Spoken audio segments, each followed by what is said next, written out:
नांदेडला 3दा मुख्यमंत्री पद मिळालं. बॅरिस्टर बाबासाहेब भोसले, वसंतदादा पाटील, बाबा पृथ्वीराज चव्हाण 40 वर्ष मराठ्याचा मुख्यमंत्री. सारे महत्वाची खाते मराठ्याकडे. सगळ्यात जास्त आत्महत्या कुणाच्या? मराठा समाजाच्या. मराठी रस्त्यावर येऊन म्हणत होता आम्हाला वाचवा, आम्ही बुडतोय, आम्ही मरतोय. मराठा मुख्यमंत्र्यांनी आरक्षण दिलं नाही. येथे पाहिजे जातीचे येड्या गबाळ्याचे काम नव्हे.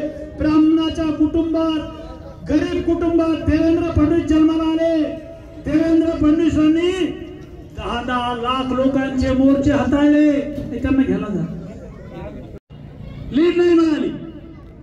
जानकरांचे पैसे मिळतील. 15 कोटी रुपये दिले, पुन्हा 15 कोटी दिले. मराठा समाजाच्या कार्यकर्त्यांना सांगतो की तुम्हाला याला ओबीसीला मतदान करायचं. तुम्ही 60 वर्ष 65 वर्ष देशमुखाला मतदान केलं मराठ्यांनी.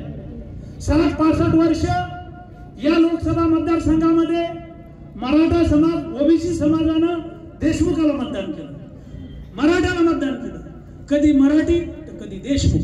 म्हणजे राष्ट्रवादीचा आला तर मराठी खासदार झाला, शिवसेनेचा आला तर मराठा खासदार झाला. म्हणजे 65 वर्ष मराठ्यांनी मराठ्याला किंवा देशमुखला मतदान केलं.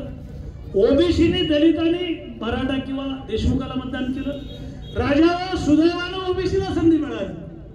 आणि 65 वर्षानंतर एकदा जर तुमचे हात थरथर कापत असतील महादेव जानकर नको, तर तुम्हाला पुढच्या 100 निवडणुका लढवायच्या. सरपंच व्हायचंय, तुम्हाला जिल्हा परिषद सदस्य व्हायचंय, तुम्हाला पंचायत समिती सदस्य व्हायचंय, तुम्हाला सभापती व्हायचंय. तुम्हाला मराठा समाजाच्या पोरांनो पुढचे 100 निवडणुकीत मतं ओबीसीचे पाहिजे. तुमच्या गावात लीड मिळाली नाही मराठा बहुल असणाऱ्या गावात, तर तुम्हाला ओबीसीची मतं भविष्यात मिळणार नाही. त्याच्यामुळे 65 वर्षाची परतफेड करा.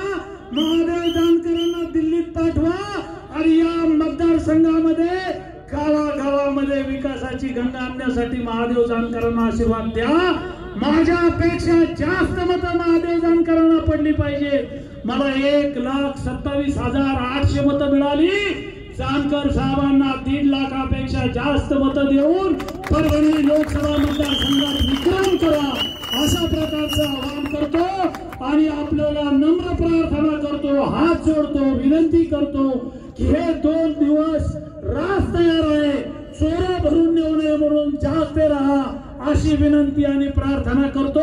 महादेव जानकर हे लोकप्रिय उमेदवार आहेत. यांना मतदान करायचंय. घराघरामध्ये जा, वार्डावार्डात जा आणि महादेव जानकरांची शिट्टी वाजवून सांगा की जानकरांना मतदान करा.